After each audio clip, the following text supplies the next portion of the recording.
back, everybody. Welcome back, Kingdom Builders, brothers and sisters. Welcome back, road trippers, Akeem and Akatim, right? Brothers and sisters, mothers, fathers, aunties, and uncles, grandmas, and grandpas. Welcome back, everybody in the house, man. Shalom, shalom, peace and blessings to each and every single one of you, your homes, your dwelling places, right? Your loved ones, your friends, your children, and those pets, right? The fur babies, right? Welcome back, man. All praises to the Most High. All praises to Yahweh. Glory to Hamashiach, Yahweh Shai. Honors to the Ruach HaKodesh. And my love and my respect goes out to each and every single one of y'all Kingdom Builders. That's right. Very special to me. You're my family and my friends. Family and friends. That's right. Correct. So here we are. Book of Jasher, chapter 14.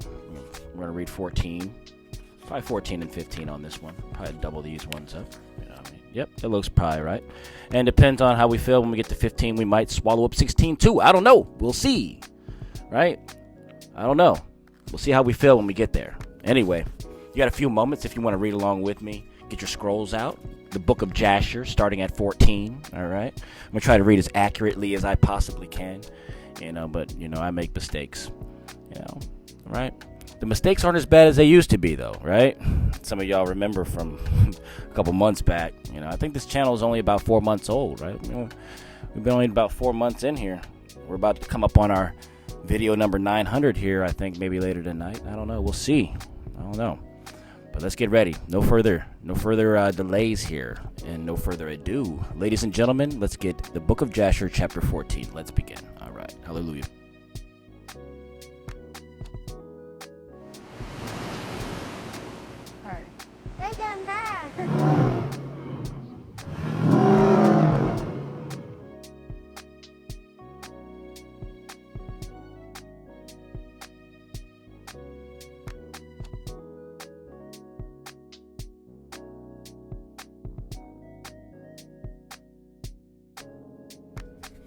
Chapter 14, and it reads, In those days there was in the land of Shinar a wise man who had understanding and all wisdom, and of a beautiful appearance, but he was poor and indignant. His name was Rikayon, and he was hard set to support himself, and he resolved to go to Mizraim, to Osiris, the son of Enam, king of Mizraim, to show the king his wisdom, for perhaps he might find grace in his sight to raise him up and give him maintenance.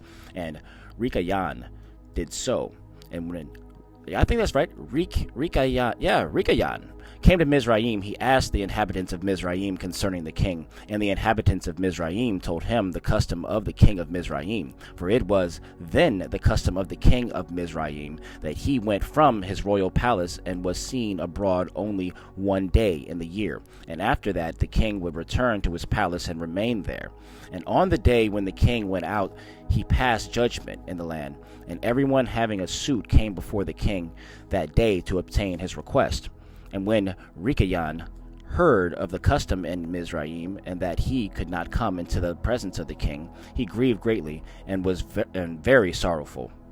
And in the evening, Rikayon went out and found a house in ruins, formerly a bakehouse in Mizraim. And he remained there all night in bitterness of soul, and pinched with hunger, and sleep was removed from his eyes. And Rikayon considered with himself what he should do in the town until the king made his appearance, and how he might maintain himself there.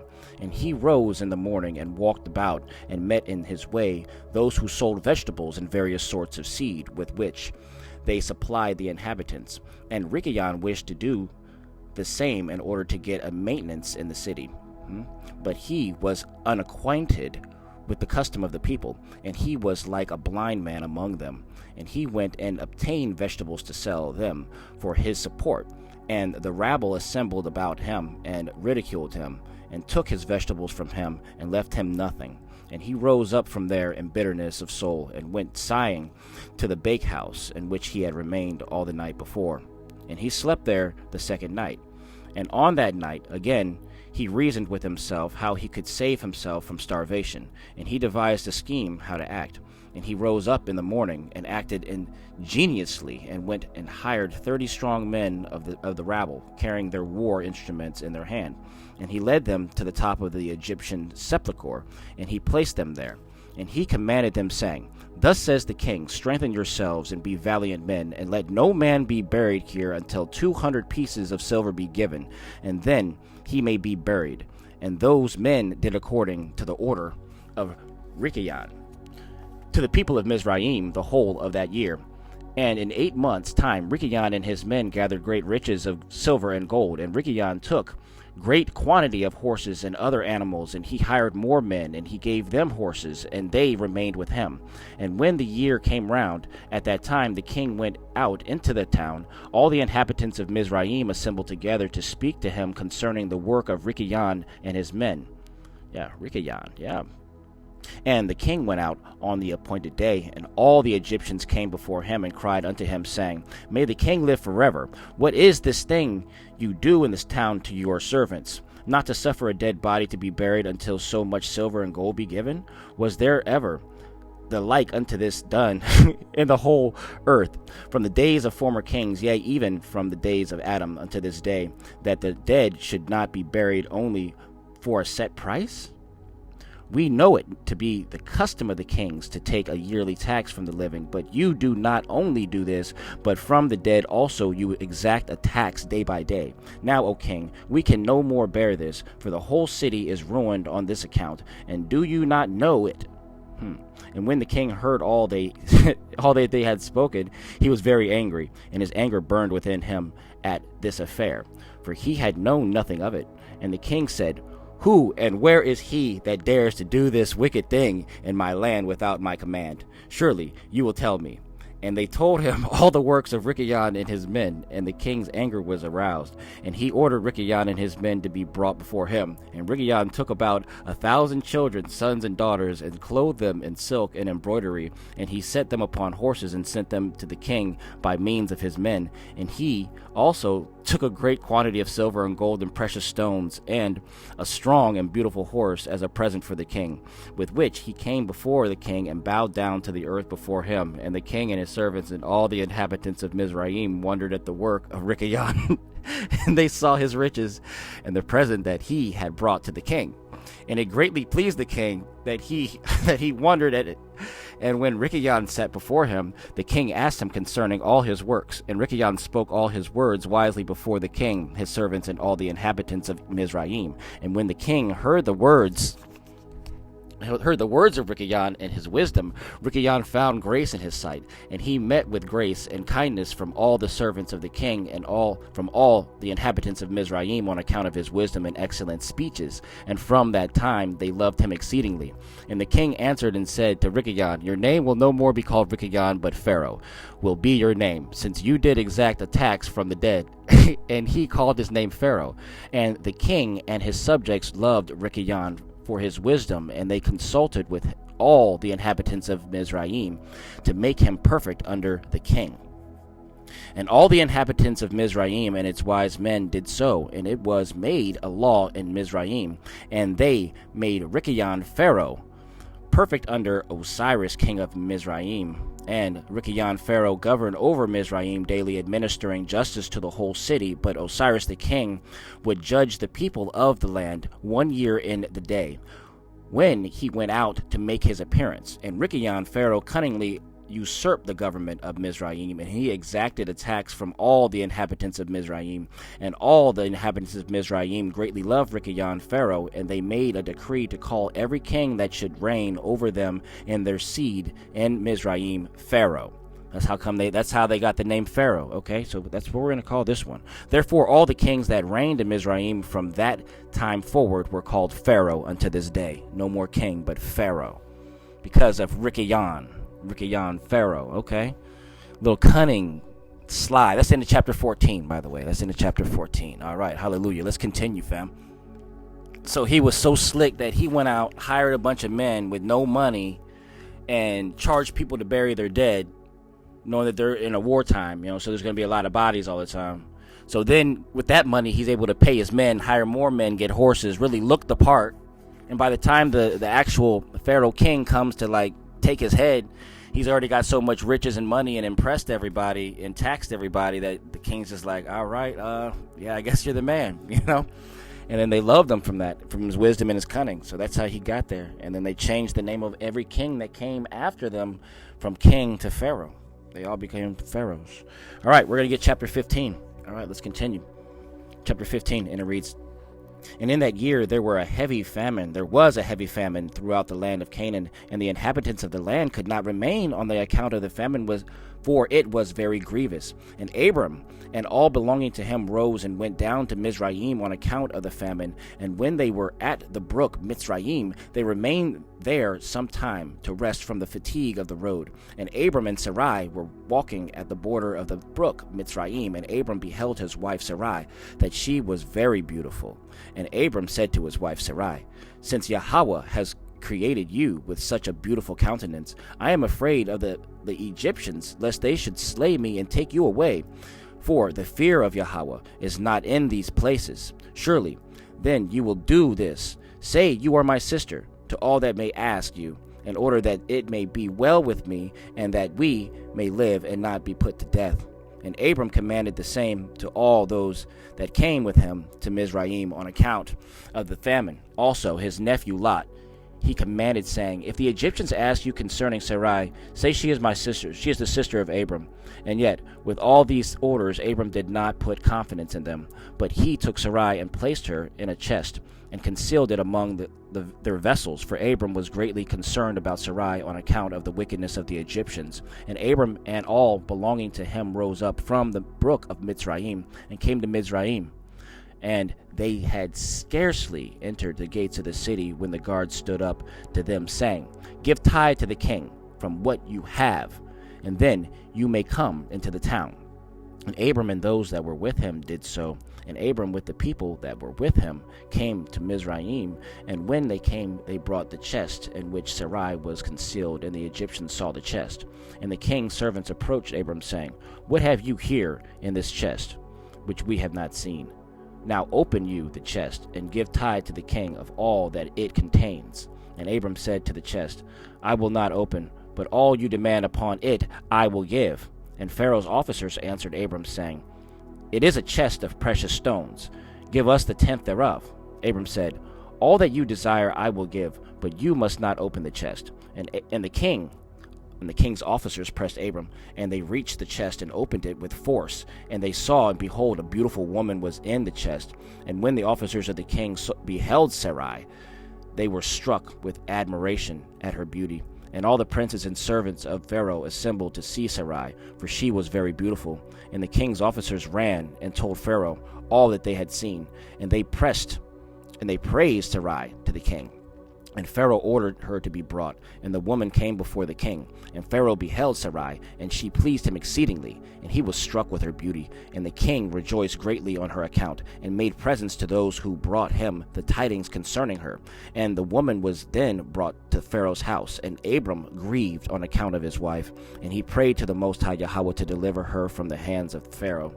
And Sarai also prayed at that time, and said, O Most High Elohim, you did tell my Adon Abram to go from his land and from his father's house to the land of Canaan, and you did promise to do well with him if he would perform your commands. Now behold, we have done that which you which you did command us, and we left our land and our families, and we went to a strange land, to a people whom we have not known before. And we came to this land to avoid the famine, and this evil accident has befallen me. Now, therefore, O Yahweh, Most High, deliver us and save us from the hand of this oppressor, and do well with me for the sake of your mercy. And the Most High hearkened to the voice of Sarai, and the Most High sent an angel to deliver Sarai from the power of Pharaoh. And the king came and sat before Sarai, and behold, an angel of the Most High was standing over him. And he appeared to Sarai and said to her, Do not fear, for the Most High has heard your prayer. And the king approached Sarai and said to her, What is that man to you who brought you here? And she said, He is my brother. And the king said, It is incumbent upon us to make him great, to elevate him, and to do unto him all the good which you will command us. And at the time the king sent to Abram silver and gold and precious stones in abundance, together with cattle, men servants, and maidservants. And the king ordered Abram to be brought, and he sat in the court of the king's house. And the king greatly exalted Abram on that night. And the king approached to speak to Sarai, and he reached out his hand to touch her, when the angel smote him heavily, and he was terrified, and he refrained from reaching to her. And when the king came near to Sarai, the angel smote him to the ground, and acted thus to him the whole night, and the king was terrified. And the angel on that night smote heavily all the servants of the king and his whole household on account of Sarai. And there was a great lamentation that night among the people of Pharaoh's house. And Pharaoh, seeing the evil that befell him, said, Surely on account of this woman has this thing happened to me. And he removed himself at some distance from her, and spoke pleasing words to her. And the king said to Sarai, Tell me, I pray you, concerning the man with whom you came here. And Sarai said, This man is my husband, and I said to you that he was my brother, for I was afraid lest you should put him to death through wickedness. And the king kept away from Sarai, and the plagues of the angel of the Most High ceased from him, and he and his household. And Pharaoh knew that he was smitten on account of Sarai, and the king was greatly astonished at this. And in the morning the king called for Abram, and said to him, What is this you have done to me? Why did you say, She is my sister, owing to which I took her unto me for a wife? And this heavy plague has therefore come upon me and my household. Now therefore, here is your wife. Take her and go from our land, lest we all die on her account. And Pharaoh took more cattle, men servants, and maidservants, and silver and gold to give to Abram. And he returned unto him Sarai his wife. And the king took a maiden whom he begat by his concubines, and he gave her to Sarai for a handmaid. And the king said to his daughter, It is better for you, my daughter, to be a handmaid in this man's house, than to be a mistress in my house, after we have beheld the evil that befell us on account of this woman. And Abram arose, and he and all that belonging to him went away from Mizraim. And Pharaoh ordered some of his men to accompany him, and all that went with him. And Abram returned to the land of Canaan, to the place where he had made the altar, where he at first had pitched his tent. And Lot the son of Haran, Abram's brother, had a heavy stock of cattle, flock, and herds, and tents, for the Most High was bountiful to them on account of Abram. And when Abram was dwelling in the land, the herdsmen of Lot quarreled with the herdsmen of Abram, for the property was too great for them to remain together in the land, and the land could not bear them on account of their cattle. They were that abundant. Verse 37. And when Abram's herdmen went to feed their flock, they would not go into the fields of the people of the land, but the cattle of Lot's herdsmen did otherwise, for they were suffered to feed in the fields of the people of the land. And the people of the land saw this occurrence daily, and they came to Abram and quarreled with him on account of Lot's herdsmen.